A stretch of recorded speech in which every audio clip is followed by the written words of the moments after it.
Hello student, welcome back to my Prayas channel. आपका इस channel पे स्वागत है। हम लोग पढ़ रहे थे स्टूडेंट इडुटेरिया के द्वारा जो प्रखर 2.0 MCQ बैच चलाया गया है उसी का जो है हम लोग MCQ क्वेश्चन पढ़ रहे थे। और उसमें जो है हम लोग सब्जेक्ट पढ़ रहे थे स्टूडेंट, वो सब्जेक्ट था हम लोग का पॉलिटी। तो पॉलिटी में जो है हम लोग चैप्टर पढ़ रहे थे, वो चैप्टर था हम लोग का DPSP। तो जो भी स्टूडेंट इस चैनल पे नए हैं, इस चैनल को जो है ज़रूर सब्सक्राइब कीजिएगा। और जिनका भी अभी 71 BPSC प्रीलिम्स का एग्ज़ाम है, उनके लिए जो है ये पॉलिटी का क्वेश्चन बहुत ज़्यादा इम्पोर्टेंट है। तो इस वीडियो को जो है पूरा देखिएगा।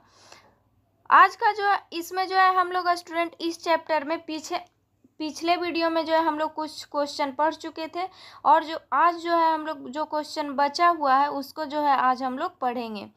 आज जो है हम लोग स्टार्ट करेंगे स्टूडेंट, वो होगा क्वेश्चन नंबर 29। तो कौन सा अनुच्छेद भारत के राष्ट्रपति को लाभ का कोई भी पद धारण करने से रोकता है?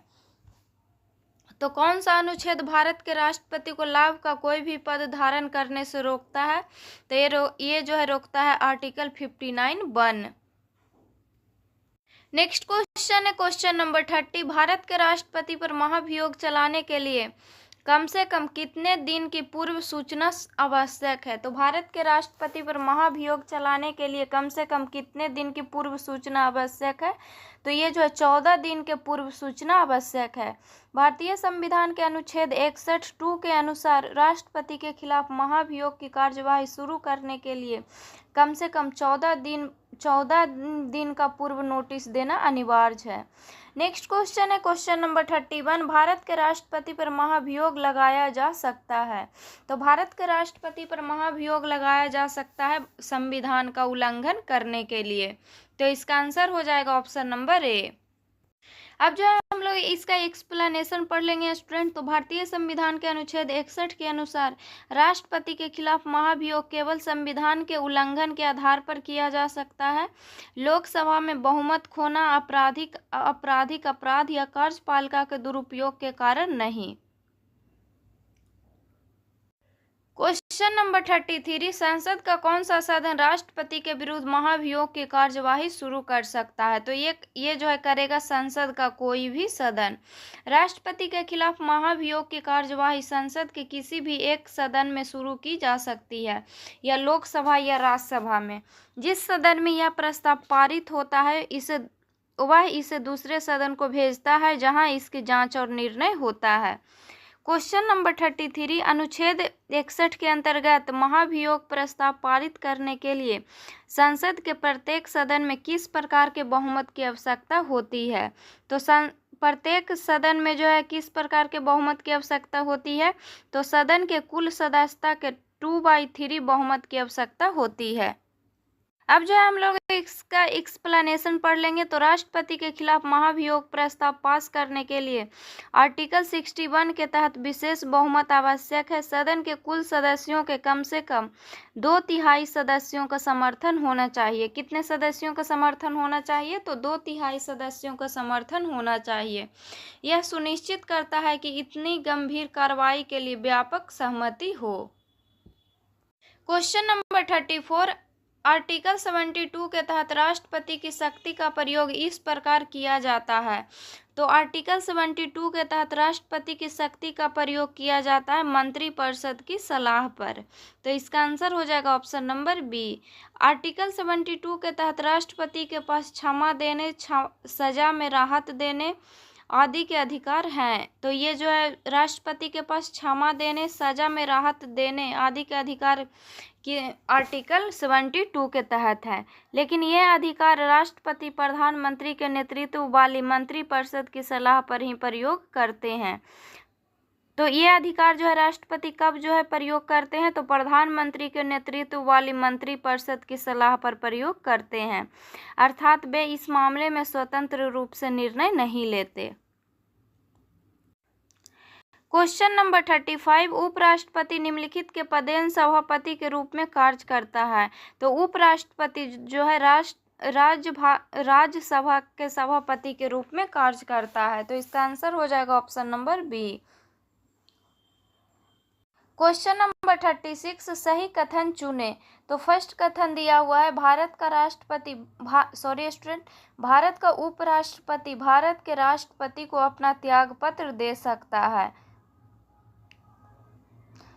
तो ये सही है स्टूडेंट कि भारत का उपराष्ट्रपति भारत के राष्ट्रपति को अपना त्याग पत्र दे सकता है। नेक्स्ट कथन है उपराष्ट्रपति पद का चुनाव मृत्यु, त्याग पत्र या पदच्युति के कारण रिक्त होने के लिए 6 महीने के भीतर होना चाहिए। तो ये गलत है कि उपराष्ट्रपति अपना त्याग पत्र राष्ट्रपति को दे सकते हैं। ये आर्टिकल 67 ए में है। तो इसमें जो है फर्स्ट ऑप्शन सही है। इसमें पूछा था सही कथन चुने, तो इसका आंसर हो जाएगा ऑप्शन नंबर ए, केवल 1। उपराष्ट्रपति पद का चुनाव मृत्यु, त्यागपत्र या पदच्युत के कारण रिक्त होने के 6 महीने के भीतर होना चाहिए। तो रिक्ति के स्थिति में चुनाव जितना जल्दी संभव हो कराया जाना चाहिए, न कि निश्चित 6 महीने में। तो इसीलिए जो है ये कथन गलत है। नेक्स्ट क्वेश्चन है क्वेश्चन नंबर 37 संविधान का कौन सा अनुच्छेद उपराष्ट्रपति के चुनाव से संबंधित है। तो ये जो है आर्टिकल 66 से संबंधित है। तो कौन सा अनुच्छेद जो है उपराष्ट्रपति के चुनाव से संबंधित है। तो आर्टिकल 66 जो है उपराष्ट्रपति के चुनाव से संबंधित है। क्वेश्चन नंबर 38 भारत के उपराष्ट्रपति के बारे में निम्नलिखित में से कौन सा कथन सत्य है। तो भारत के उपराष्ट्रपति के बारे में निम्नलिखित में से कौन सा कथन सही है। तो फर्स्ट कथन दिया हुआ है उपराष्ट्रपति का चुनाव केवल लोकसभा सदस्यों वाले एक निर्वाचक मंडल द्वारा किया जाता है। तो फर्स्ट जो है कथन दिया हुआ है स्टूडेंट ये गलत है। उपराष्ट्रपति का चुनाव केवल लोकसभा सदस्यों द्वारा नहीं होता है। ये जो दोनों सदन के सदस्य होते हैं, लोकसभा और राज्यसभा, दोनों सदन के सदस्यों द्वारा जो है होता है। नेक्स्ट ऑप्शन है उपराष्ट्रपति राष्ट्रपति के प्रसाद पर्यंत पद धारण कर सकते हैं। तो नहीं, ये गलत है। उपराष्ट्रपति जो है अब अपने अवधि में ही पद धारण कर सकते हैं। नेक्स्ट ऑप्शन है उपराष्ट्रपति राष्ट्रपति को पत्र लिखकर त्याग पत्र दे सकते हैं। तो ये सही है कि उपराष्ट्रपति जो है राष्ट्रपति को पत्र लिखकर त्याग पत्र दे सकते हैं। नेक्स्ट ऑप्शन है राष्ट्रपति का कार्यकाल समाप्त होने के बाद उपराष्ट्रपति स्वतः ही राष्ट्रपति बन जाते हैं। तो नहीं, ये गलत है। राष्ट्रपति का कार्यकाल समाप्त होने के बाद उपराष्ट्रपति स्वतः ही राष्ट्रपति नहीं बनते हैं। इनके लिए जो है चुनाव की प्रक्रिया अलग से होती है। तो इसीलिए जो है ये भी गलत है। तो इसमें पूछा था स्टूडेंट कि कौन सा कथन सत्य है। तो इसका आंसर हो जाएगा option number C. Question number 39 article 71 के अनुसार राष्ट्रपति के चुनाव से संबंधित विवादों का निपटारा निम्नलिखित द्वारा किया जाता है। तो आर्टिकल 71 के अनुसार राष्ट्रपति के चुनाव से संबंधित विवादों का निपटारा किया जाता है सर्वोच्च न्यायालय के द्वारा। तो भारतीय संविधान के आर्टिकल 71 के अनुसार राष्ट्रपति या उपराष्ट्रपति के चुनाव से संबंधित सभी विवादों और प्रश्नों का निपटारा सर्वोच्च न्यायालय द्वारा किया जाता है। सर्वोच्च न्यायालय का निर्णय अंतिम और बाध्यकारी होता है। क्वेश्चन नंबर 40 राज्यपाल की नियुक्ति और कार्यकाल के संबंध में निम्नलिखित में से कौन सा कथन सही है। राज्यपाल की नियुक्ति और कार्यकाल के संबंध में दिया हुआ है ये कथन। तो फर्स्ट ऑप्शन है राज्यपाल की नियुक्ति भारत के राष्ट्रपति द्वारा की जाती है। तो ये सही है कि राज्यपाल की नियुक्ति जो है भारत के राष्ट्रपति द्वारा की जाती है। सेकेंड ऑप्शन है राज्यपाल 5 वर्ष के निश्चित अवधि के लिए पद धारण करता है। तो नहीं, ये जो है गलत है, क्योंकि राज्यपाल का जो है नियुक्ति का कार्यकाल 5 वर्ष ही होता है, लेकिन यह निश्चित नहीं होता है। राष्ट्रपति के इच्छा अनुसार वह पद छोड़ भी सकते हैं। नेक्स्ट ऑप्शन है राज्यपाल राष्ट्रपति की इच्छा पर पद धारण करता है। तो ये सही है कि राज्यपाल जो है राष्ट्रपति की इच्छा पर पद धारण करते हैं। नेक्स्ट ऑप्शन है राज्यपाल को राज्य विधानसभा द्वारा पारित प्रस्ताव द्वारा हटाया जा सकता है। तो ये जो है गलत है। राज्यपाल को जो है राज्य विधानसभा द्वारा हटाया नहीं जा सकता है। तो इसमें पूछा था कौन सा कथन सही है। तो 1 और 3 जो है इसमें सही है। तो इसका आंसर हो जाएगा ऑप्शन नंबर ए। और राज्यपाल की नियुक्ति जो है आर्टिकल 155 के तहत होता है। नेक्स्ट क्वेश्चन है क्वेश्चन नंबर 41। राज्यपाल अपना त्याग पत्र किसे सौंपता है? तो राज्यपाल जो है अपना त्याग पत्र भारत के राष्ट्रपति को सौंपता है। तो इसका आंसर हो जाएगा ऑप्शन नंबर सी। राज्यपाल अपना त्याग पत्र भारत के राष्ट्रपति को सौंपते हैं। यह त्याग पत्र उच्च न्यायालय के मुख्य न्यायाधीश, मुख्यमंत्री या विधानसभा अध्यक्ष को नहीं दिया जाता।